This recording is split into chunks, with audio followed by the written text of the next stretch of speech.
The room fell silent the moment her words cut through the laughter. "You know," she said, swirling her wine, "Daniel isn't exactly satisfying. Maybe that's why I spend so much time at yoga." Laughter erupted. The kind that burns your skin. The kind you can never forget. Froze. My fingers tightened around the glass until I thought it would shatter. Every pair of eyes at the dinner table turned toward me, waiting for my reaction. Some awkward, some amused, and one pair, hers, sparkling with cruel satisfaction. My wife, Claire, had always known how to command a room. Her beauty was disarming, the kind that drew admiration and envy in equal measure. But tonight, beneath the soft glow of the chandeliers and the clinking of glasses, she wasn't radiant, she was venomous. Forced a laugh. Sounded hollow. "Guess I'll need more yoga lessons then." Everyone chuckled uneasily and turned back to their plates. But my mind stayed locked on her smirk, the way she leaned into her friend Marcus, whispering something that made him grin. Marcus, my colleague, my supposed friend. I excused myself to the bathroom, though I barely made it before the tremor in my hands betrayed me. I gripped the sink, staring into the mirror, feeling the heat of humiliation rise through me. My reflection didn't look like me anymore. My face was pale, my jaw tight, my eyes red. What was that supposed to mean? Just a joke?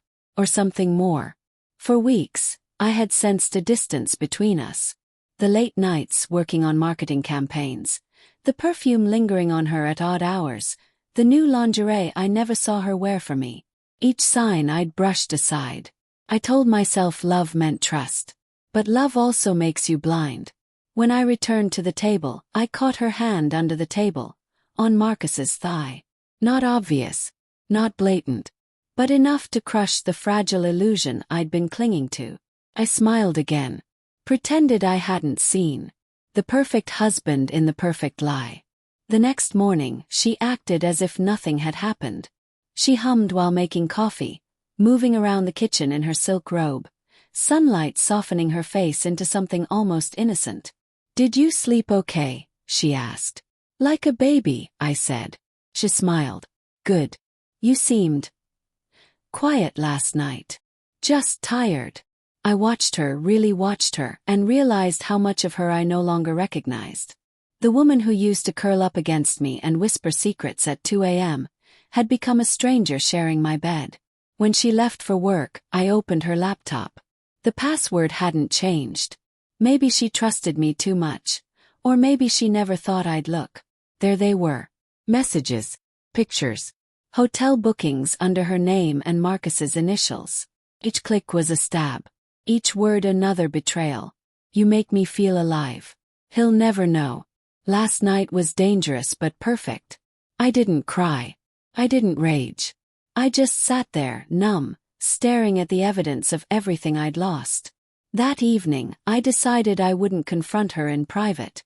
No, she had chosen to humiliate me publicly.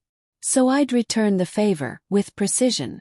I invited everyone over again, the same group, same setting. Claire hesitated when I suggested it, but her ego wouldn't let her refuse. She loved being admired. By the time the guests arrived, the wine flowed freely, laughter filled the air, and Claire was back to her charming self. She leaned against Marcus, giggling, touching his arm too often. My stomach twisted, but I remained calm.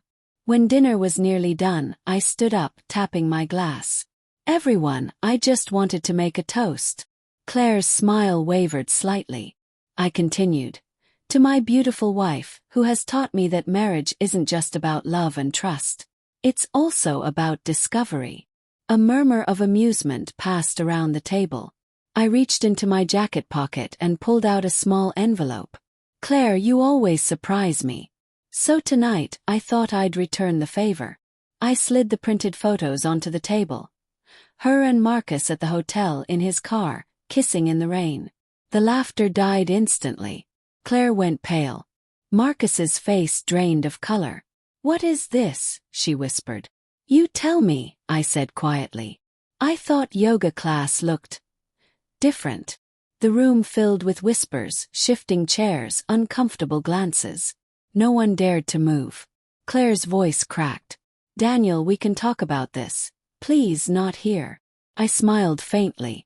No, I think here is perfect. This is where you decided to talk about my performance, remember? Her eyes glistened. The confident woman from last night was gone. In her place was someone broken, trembling, exposed.